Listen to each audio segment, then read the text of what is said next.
All right, let's talk about batteries. Today, I'm going to share the files to make the tops for these lithium iron phosphate batteries. Some customers are asking for them. I don't really understand why they're asking for them. I guess they want to build their own. Okay, so these batteries that we sell are made out of A123 cells. They're pouch cells. They look like this, and they are modular. You know, you take them apart. There's two cells in here, and then there's one cell in there, and that's the edge cell. But they come in little sections like this that have two cells, and they just attach next to each other. When we get them, they have this big old cable harness that goes on here and with little screws and stuff, and it's just a lot of cables, and it looks confusing. And so what we do is we take that off, and then we take them apart, and then we test them, and then we put them together into known standards like 24 volts or 12 volts, right? 12, 24, and then you could put them as a 48 too. Now you could build this into anything. You can build these, 11S, 10S, 12S, whatever you want to do, but those are just the standard. 12 volts, 24 volts, those are standards. And so because those are standards, most people, that's what they need. And to tell you the truth, these being lithium iron phosphate, it's about the only chemistry that makes a good 12 volts, right? Replacement 12 volts, lead acid. And so that's why we always recommend not to use lithium cobalt oxide chemistries, because that's wrong voltage. It's either too low or too high. But these, when you put 4 in series, it's perfect, right? And so that's why these are good. But then, people will use 2 of these and then make 24, or 3 of these and make 36 to power golf carts, all kinds of 36 volt equipment, and then 48 to run big inverters, to run, like a big backup, home size system, right? So that's why we're sticking to those standards. And so in order to do that, we had to make these boards. I mean, I guess there's another way to do this, but this was the easiest way to do it. When we put these packs like that, that's how they end up. And they just have these little screw studs sticking out. And so the hard way to do this is just to connect all this, just make a cable harness and have all the little connectors go, crimp a bunch of ring terminals and stuff, and then put it in there, right? And then connect that to your BMS, put a connector and stuff. But I thought, well, the easy way to do that is just to make a PCB, and then, you just get all the dimensions right, make all the holes that you want in here and everything, and then you run all the traces like we have here, and then you run that into a connector. This is a known connector for us because we use this almost in all our other little battery systems, right? And so then you just plop that in there. My guys put these batteries together, and then they put that in there, they put the screws, and then they're done. That's it, right? And so these are what we designed to make these batteries. That's the 12 volt version. This is the 24 volt version. And they're different because that one runs 8 cells in series. This one runs 4 cells in series times 2. So 4 cells in series, but then parallel to another 4 cells in series, right? So this one's a bit more complex when it comes to it. And then also we've made the BMSs, right? And so because these are raw cells, then you still have to use a BMS if you don't want to, if you want to run them without the chance of damaging them. And so all you have to do is put these little standoffs that we also use in all the other little battery systems. And you can see all these design features that we've started doing, years ago with other battery systems. They're just transferring in here, right? And now these are just a little bit bigger standoffs because they have to carry quite a bit. These 2 will carry positive, and then this is positive, and then this is negative. Negative. I don't think this one is this negative. This is nothing. I think negative and negative. So 2 of these will carry the entire load, and all you have to do is just put the screws on here, and now you have, and then put a little ribbon connector. Now you have a BMS built on top of this battery, and now you can operate this battery safely without the risk of damaging the cells. If anything goes wrong, then the BMS usually shuts off, right? So that's the system. And so what I'm going to do, I'm going to share the files that it takes for you to order these, right? This video is sponsored by PCB Way. PCB Way allows us to order all these files online, and then within days they show up, and you can order a minimum of 5, but you can go all the way to like thousands of them. We order in, you know, the hundreds, right? So we order 500 of these at a time or something like that, and then they all come in, and then you know, we put them together and stuff. So but we don't want to offer them because we already just sell it together as the battery system. And this is still quite of a DIY battery system, because you have to put the BMS in here, right? Because there's several ways to put in a BMS. You can make this a standalone battery, but you could also make this one pack out of like many multi-pack battery system, and then you might want to choose to use a different BMS. These BMS are not the greatest, right? They're not the highest quality, because, you know, high quality BMSs are really expensive. These are kind of budget batteries. And so, you know, we give you the option to use this as is and then make that battery standalone, but also get a high quality BMS if you're doing a large system. And then, you know, use a BMS that has, you know, temperature control, right? Cutoff, high temperature cutoff, and then low temperature cutoff for some people that are going to use these in cold weather and all this other stuff, right? But that's why we don't make a battery system that is 100% complete. One is because we're not a manufacturer, we're just resellers, right? We're getting these batteries, and then we're tweaking them, we're testing them, we're doing stuff like that, and then we're passing them on to you guys. I'd rather sell stuff at cheap prices, right? At affordable prices, so I can remain competitive, and then, you know, let you do some of the work, you know, the DIY crowd. And so the DIY crowd has told us that we need these files, and so now let's go look at the computer to see how these are made, and then you know, I'll share them. Okay, so here is if we do the layers, right? There we go. So that's the board line. See, so that's the layout of the board, and we got this by, you know, measuring the stuff. And by the way, this took a few tries to get the perfect things. Like here, for example, these needed to be a little bit elongated, right? So that we don't have to fight with them a lot. But then these have to be smaller because these have pads around them that then the standoffs go on there, and that because those require to have the maximum amount of surface area, right, to carry all that current. You know, we're asking quite a bit of these batteries. We're asking somewhere around like 200 amps, right? And so, and because the cells can give it, that's why we're asking. So that's why we made these round again, so that we can maximize the amount of surface area that goes on here, right? And you can see that when you turn on these ones here. Yeah, you see that right there? See how these ones are smaller? These ones don't have to carry anything. All they have to do is just carry the current, but on the copper trays from one of these to the next, right? How is it? Like, maybe we can see it here. We put the top. Oh yeah. There you go. Like, actually, those don't do anything. This is just presses down, and there's 2 tabs on there of the cell tabs that just crunches them together. So the only thing they have to do is send out this signal here to this connector to get the, right? So the only current carrying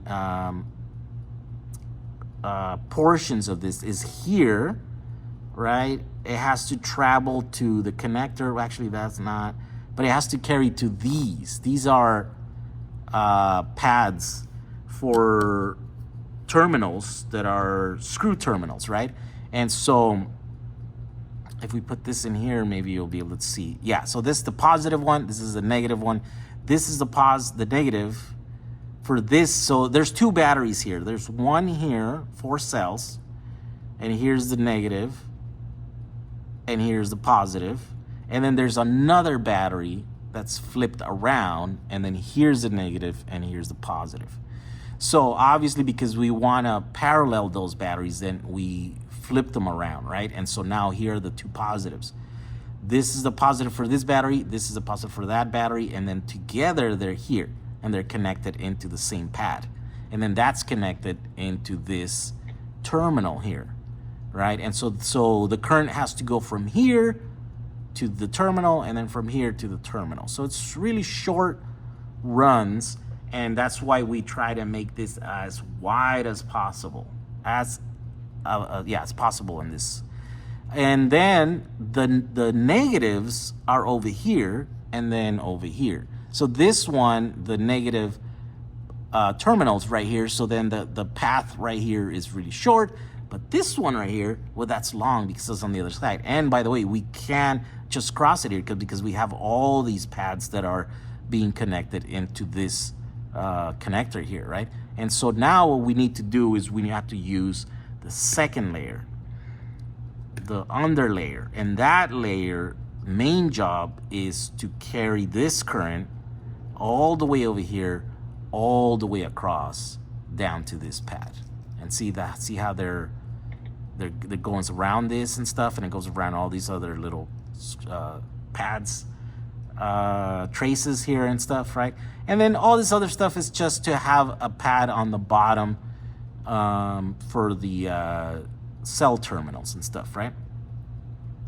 But that is basically what it's doing. It's sending every single one of the cell terminals into this connector here, so you can have access to the cell terminals, and then you could just easily just connect a cable in here and then connect it to BMS.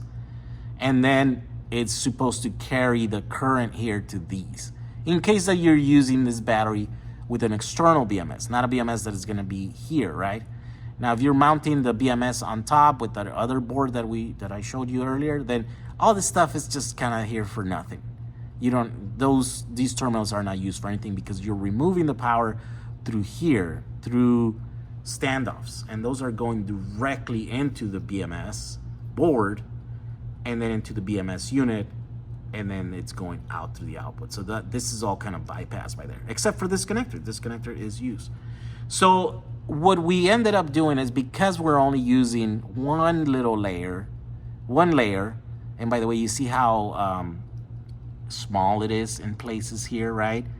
So what you don't see is that this is a hole that's going here. So really it's just that and that, and then it has to zigzag through here, and then it goes on here. So it's only two little small layers.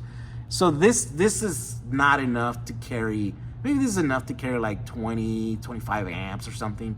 Anything over that, it'll start getting hot. And so what we decided to do is we decided to add a reinforcement layer. And here's that layer. Here's that layer. And all it does is that now it uses the two copper layers to go from the very top over here, which is the cell negative terminal, into the pack negative terminal here. And then it ties this one too, because why not? We have it right there. And then the what is this? And then this is the layer, and that one can't go all the way through because we want to use this to reinforce this one too, right? So at least we're adding one more layer on both sides, right? So this little board here, what it does is it adds an extra layer to connect the two positives into the positive terminal, and then the two negatives into the negative terminal, right? So this side of the board connects these, and then the upper side, the upper layer connects the negatives to the negative. And then if you look at the board here, that's what that secondary layer looks like. And this is the easiest way and cheapest way to do it, because these PCB boards, they get really cheap when they're smaller, right? And so because we only need to reinforce the current path from here to here and from here to here, well, you don't need to make another entire layer, right? Because then that'll increase the price of this board. So this is optimized for pricing and, you know, performance too. So it adds extra 2 layers. So with this now, you can do like, you know, 100 amps in here, or close to 100 amps. It gets warm, but it doesn't get too hot, right? And so this is that board. This is what it looks like once it's all put together. All you have to do is just solder the stuff in there. This one right here, as you can see, we leave the edges exposed of this board so that we can just easily put soldered in there. and here, and then and this one, yeah, we don't do anything on that one, which is weird. We probably should. I don't understand why we didn't. We should probably leave those exposed to and solder that in there so that that connects to that too. I see a mistake. Well, not a mistake, but you know, an improvement. Every time I look at these boards, I always see an improvement. So anyways, this is the 12 volt 100 amp hours, two batteries put together, and here's the file. Okay, and now let's look at the 24 volt. The 24 volt, it's a lot simpler actually, because it's just this little thing here, right? And we did end up making a reinforcement layer, but it's not on this board right here. This was like a prototype that I was working on, but on the production versions they do, and it's just like a C board that goes around here. We'll see it in the description here in the file. So this is the board, and it's the same thing. It's just a lot simpler because the positive here and the negative are on both sides of here, and then there's nothing here. So there's not much going on here, but here, and then what we did is we put these terminals very close to them so that the throw here would be really, really short. And then we made these pads as thick as it was possible, right? And so that there's the most amount of copper in there. And let's see here. And these ones can do 2 layers, right? So there's the top layer connects really close by here, and then the lower level layer also connects there. But then we also decided to add an XT90 on here. You know, why? I don't know, because XT90s are easy to use and they're very, very convenient for a lot of people and a lot of applications. So we just added it here. So all we have to do is use the bottom layer to go all the way across and connect here, and then this one over here. So actually the bottom layer connects to the board, to that connector, and the top layer, the same thing. But see, this connector has 2 layers going into this pin, but only has 1 layer going into this pin, because this top layer here doesn't go all the way through, and it can't because it needs to, you know, there's all these things need to be here, right? And so I think that's what the secondary or the reinforcement layer is for. It's just to connect the negative from here to here, just to add an extra layer so that it's even, right? And so because this is the longer run, I think what we ended up doing is have, oh, well, we can see it here. Where is it at? Yeah, there we go. So that's all it is. It's adding this pad right here all the way to here, and then the bottom two. Let's see. Let's look at the bottom. Let's delete that. And by the way, this is just paint, right? Silkscreen paint that is there just to serve as an extra layer of isolation, because these other traces, right, are going through here, and so this is negative, and you know, in order to isolate it, there's a little bit of paint in here that covers the raw copper, but then, you know, you can add a secondary layer of protection, and so this is the silkscreen paint in there. But once you take it off, for example, so you don't see it, yeah, it connects that to this, and then it also connects that, because why not? We have it, I guess. Why not have extra? Having too much copper is no problem. It's just when you have not enough copper that it could be a problem, right? So at the very least, there's 2 full layers going from here to there, and then the other full layer is going to be on the other side, on the other board. And then this one has 2 full layers here, and then 2 full layers on the other board. So this one has 4 layers of copper that are connecting these to that, and then this one has 2. And the other 2 here, it's just because it's there, because we can't, right? But we really only needed 2 for this, because this is only like an XT90, so we could do a max of 90 amps, but continuous will only do about 45. And so these 2 layers are more than capable of doing 45 amps in there. So anyways, this is, we're gonna share this and the project. So if you want these boards, all you have to do is go to PCBway.com and then download them. You can download them right here. You can download the file and then order it yourself from any PCB making shop in China or in the US. Or you could just click here and you can actually purchase it from PCBway.